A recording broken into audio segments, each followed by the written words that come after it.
오른손잡이, 왼손잡이가 있듯이 눈도 두 개여서 주로 쓰는 눈이 있다는 거 알고 계셨나요? 좀 더 완벽한 눈 수술을 위해 고려해야 할 주시안에 대해서 알아보도록 하겠습니다.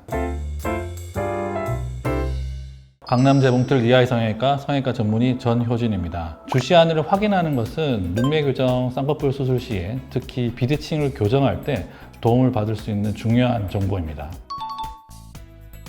간단하게 확인할 수 있는데요. 두 눈을 다 뜬 상태에서 양팔을 쭉 펴고 손을 겹쳐서 작은 원을 만든 다음에 그 원 안에 멀리 있는 어떤 물체를 넣고 한쪽 눈을 번갈아 가면서 감아봅니다. 물체가 보이는 쪽이 주시안, 보이지 않는 쪽이 비주시안이라고 생각하시면 됩니다. 수술이 들어가면 환자분한테 이렇게 하라고 하시고서 동의서 받을 때 환자분한테 이렇게 하시고, 자, 저쪽에 있는 비상등 저 등을 넣어보세요 하고 한쪽 눈을 가려드려요. 그러면은 금방 확인이 됩니다.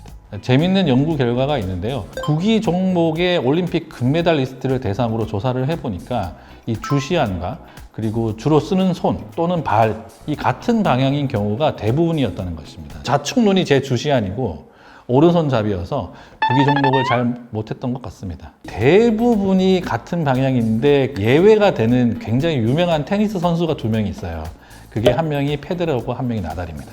둘 다 주시안하고 주로 쓰는 손이 반대입니다. 오히려 이 방향이 달라야지 더 좋은 운동이 골프라고 해요. 우리가 백스윙을 할 때 몸이 이게 틀리니까 오른손잡이지만 왼쪽 눈으로 쓰면은 공을 보기가 쉬워가지고 골프를 운동할 때는 주시안과 주로 쓰는 손이 조금 다른 게 오히려 더 유리하다라는 해석도 있습니다.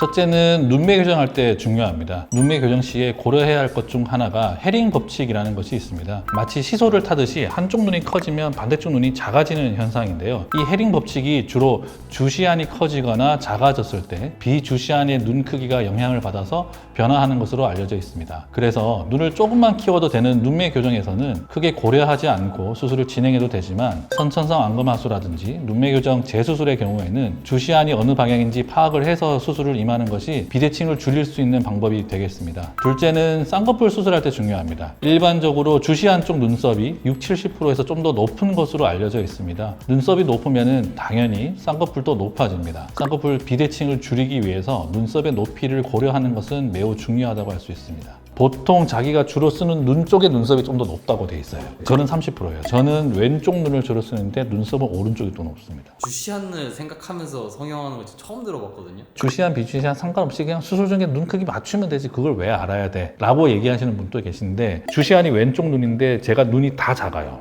그러면은 왼쪽 눈을 먼저 눈매 교정을 하게 되면은 오른쪽 눈이 이제 헤링 법칙 때문에 더 작아질 수가 있거든요. 그러면 헤링 법칙 때문에 더 작아졌구나. 그래서 이걸 더 키우게 됩니다. 왼쪽 한 번, 오른쪽 한 번만에 수술이 끝나게 되는 거잖아요. 근데 만약에 제가 왼쪽이 주시안인데 오른쪽을 먼저 눈매 교정을 하잖아요. 그러면 오른쪽을 먼저 눈을 키웠어요. 왼쪽은 큰 변화가 없어요. 그래서 왼쪽 눈을 원래 계획했던 대로 눈을 키웠어요. 그랬더니 다시 비주시안 쪽 오른쪽 눈이 작아졌어요. 그럼 오른쪽으로 한 번 또 눈매 교정을 또 해야 되잖아요. 교정을 계속 반복해야 되니까 수술도 길어지고 비대칭이 생길 가능성이 점점 높아지는 거죠. 그래서 주시안, 비주시안을 항상 체크를 하고 눈매 교정을 하게 되면 수술 시간도 단축할 수 있을 뿐더러 비대칭을 교정할 수 있는 가능성을 훨씬 더 높여줄 수가 있습니다. 한 10초면 금방 확인이 되기 때문에 수술 전에 확인을 간단하게 하는 것이 훨씬 더 좋다고 생각을 합니다.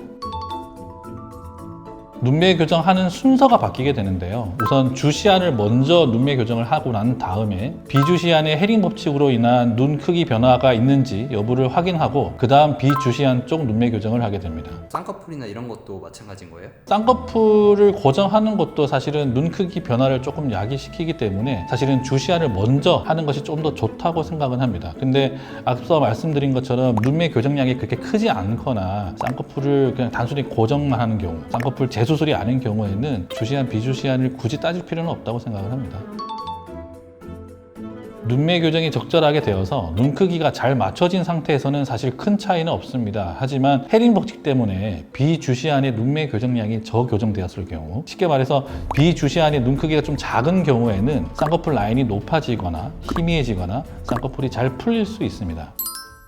눈 수술은 눈이 두 개여서 비대칭을 교정하기 위해 항상 신경을 씁니다. 양쪽을 정말 컴퓨터로 자로 잰 듯이 똑같이 수술하는 경우는 거의 없습니다. 이 비대칭을 줄이기 위한 노력 중 하나로 주시안, 비주시안을 확인하는 것은 큰 도움이 됩니다. 10초면은 확인이 가능하니까 이 영상을 보시는 많은 분들이 본인의 주시안은 알고 계셨으면 좋겠습니다. 위아이 성형외과 전효진이었습니다. 감사합니다.